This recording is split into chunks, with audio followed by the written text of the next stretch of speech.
Morgan, and I am the Program Evaluation Supervisor at New Hope Treatment Center, and I started in June of 2025. New Hope Treatment Center, I have known about it for a long time. I have worked in the mental health field for almost 20 years now.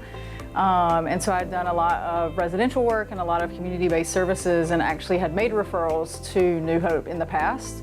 And I had a good connection with Matt Simon, and so just in conversations with him about this position and wanting to bring about, continued support for the residential staff and the residents here at New Hope, decided that it was time for me to go back out into the world. I had been working from home since the pandemic, really, and so I was missing those true interactions with kids and other people.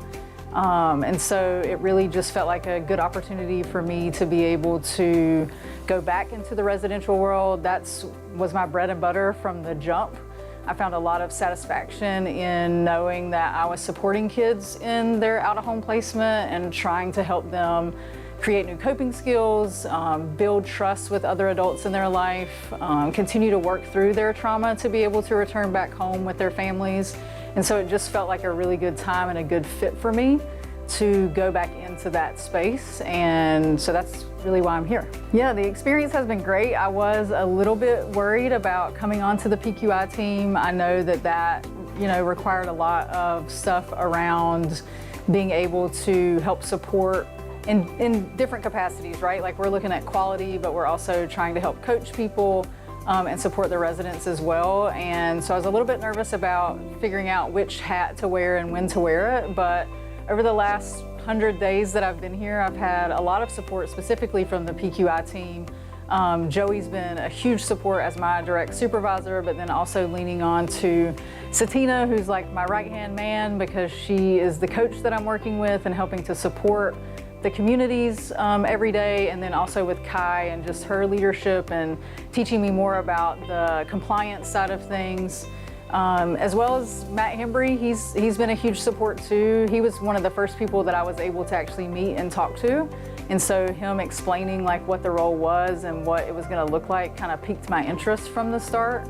And so the PQI team overall has just been a huge support, but also I would say that every single staff here has made me feel super welcome, because I have to work really closely with EENT, I have to work really closely with HR, I have to work really closely with residential. So I've been able to cultivate like really good relationships with everybody in those sectors.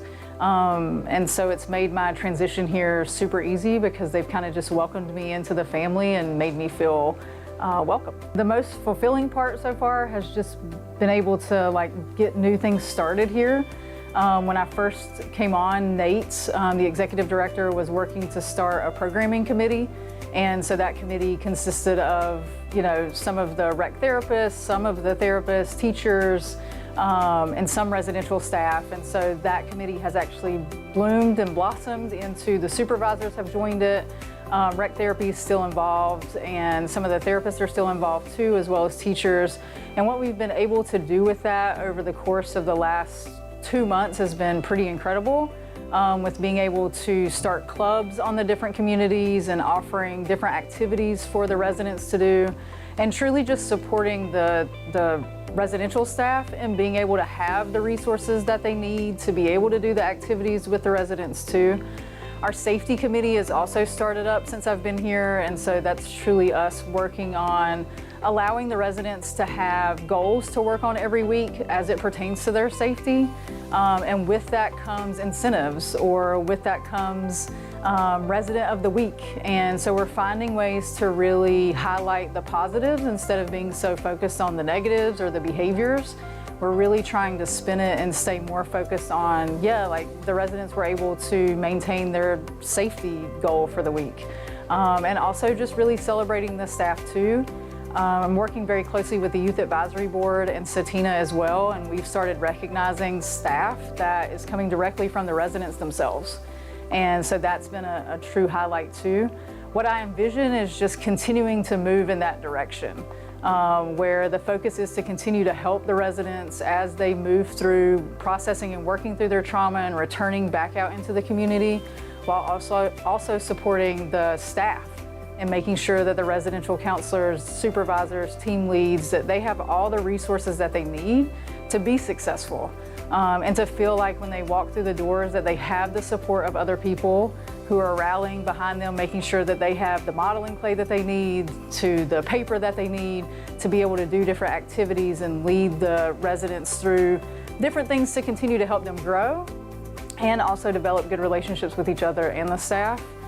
So I just continue to see the vision as a support. That's what I tell the residential staff and the residents all the time. Like, my job is to be here to support the residents to have a successful time, and also for the staff to feel like they're successful too, so that when they come in the building, they're feeling that extra support, and when they leave, they're leaving feeling fulfilled and like they were able to make a difference. The biggest thing for me that I've learned over the course of working in this line of work and working with kids and with adults is that we have to see each thing that's happening as a chance for us to do something new or something different. That everything has a possibility and it doesn't always have to be a barrier, or we don't have to feel stuck, that there's usually a way around it or through it that we can figure out together. So I think my best advice is just togetherness. It takes a village to be able to work with this population. It takes a village to be able to help them feel supported so that they can go back out into the community. And so if you're looking for that type of work where you can come in, work with other people, help support young people to be successful, and work together, then this is the best place for you. And you will see the differences that you're able to make if you can stay focused on that and see each day as an opportunity to do something new and to help somebody grow.